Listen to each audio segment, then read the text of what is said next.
He transferred to a regular high school. His fancy uniform was mocked by his classmates. Yeah, he looks like the substitute teacher. This gave Frank an idea. He turned and walked to the blackboard, writing his last name. Quiet down, people!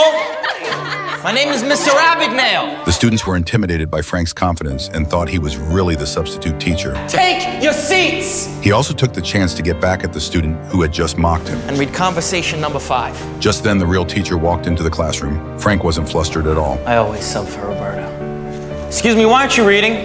A week later, the principal called his parents to the school. Your son held a teacher-parent conference yesterday and was planning a class field trip to a French bread factory in Trenton. Frank was expelled. His father, instead of blaming him, was very impressed. From then on, Frank began his legendary life of scams. The trigger was his parents' divorce. Frank couldn't accept it and ran away from home, but he quickly ran out of money.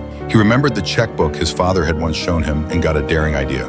He used a carving knife to scrape off the numbers, then used an eraser to remove the traces, changed it to the current date, and finally replaced the name. Frank tried to cash the checks at the bank, but was repeatedly rejected. It wasn't because they knew the checks were fake, but because Frank's youthful appearance made it hard for people to believe him. We are not allowed to take checks from people we don't know. Frank walked down the street and saw a pilot who seemed to glow and was respected by everyone. Frank got another idea. He pretended to be a campus reporter and went to an airline to interview, learning all sorts of information about pilots and even getting an expired ID. Then he called the airline's procurement department, lied that he had lost his uniform. You look too young to be a pilot. I'm a co-pilot. Dressed in the pilot's uniform, Frank immediately caught the attention of passersby.